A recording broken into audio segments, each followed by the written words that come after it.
आपका अपना UP blogs अब है कारवां टीवी। हर पल आपके साथ बने रहें हमारे साथ।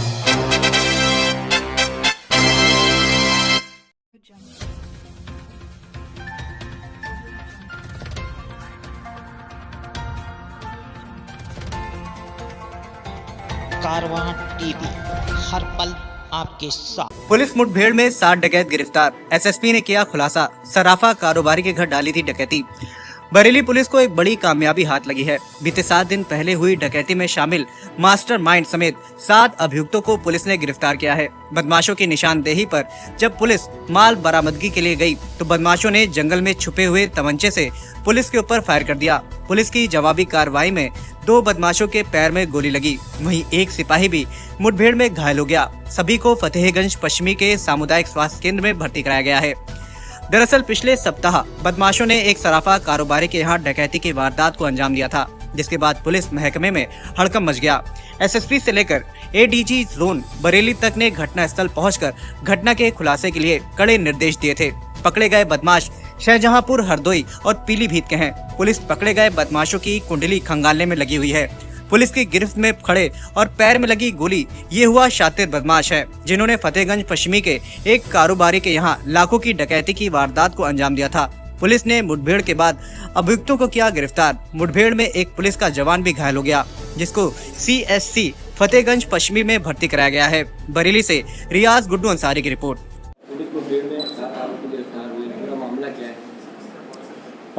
दिनांक 4 जुलाई को थाना फतेहगंज पश्चिमी क्षेत्र में एक व्यापारी के घर पे रात्रि के समय लूटपाट की घटना कारित की गई थी और इस घटना में तत्काल अभियोग पंजीकृत करके एसपीआरए और एसपी क्राइम के नेतृत्व में क्राइम ब्रांच और लोकल पुलिस की टीमें इसके अनावरण और अभियुक्तों की गिरफ्तारी हेतु लग गई थी।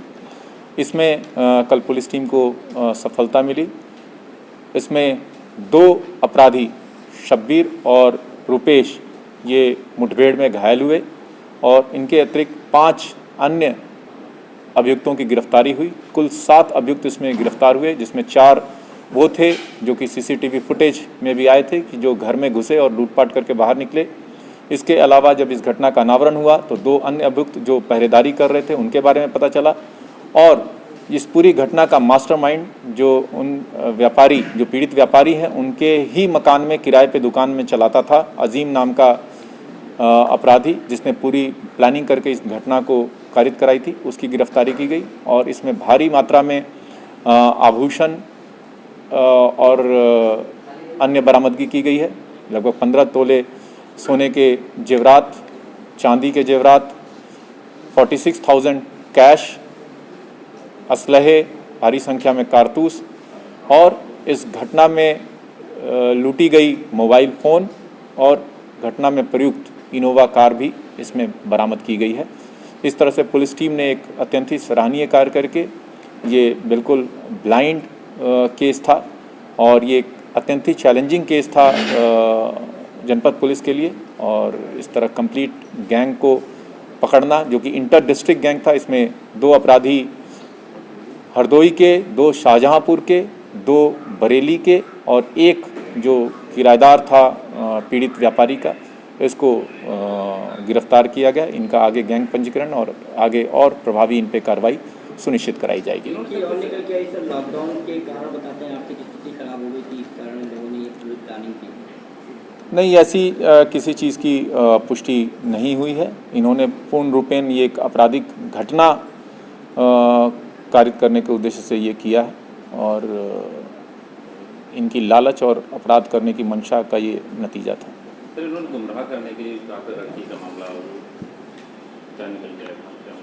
हाँ, जब घटनास्थल निरीक्षण किया गया तो उसमें जो वादी पक्ष हैं उनके द्वारा बताया गया कि अपराधी जब घर में घुसे तो उन्होंने ये बताया कि उनकी लड़की गायब है और उन्हें सूचना मिली है कि आपका लड़का उसे लेकर इस घर में आया है, हम उसकी तलाश में आए हैं। ऐसा इन्होंने 2 उद्देश्य से किया था। नंबर 1 कि जो पीड़ित व्यक्ति का घर है उसे ये अंदेशा न लगे उस समय कि लूटपाट के उद्देश्य से आए हैं, क्योंकि घटना कारित करते समय जब ये घर में घुसे थे उस समय काफ़ी बाज़ार में चहल पहल थी, किसी तरह का शोर शराबा न हो, इसलिए उन्होंने बड़ा कंफर्टेबली उनसे बात किया और उनको बहकावे में रखा।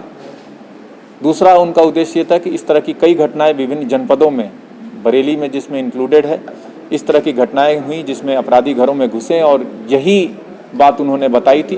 तो पुलिस टीम गुमराह हो और उस मोडस ऑपरेंडी वाले अपराधियों के पीछे पड़े, इस उद्देश्य से इन्होंने इस तरह की बात कही थी।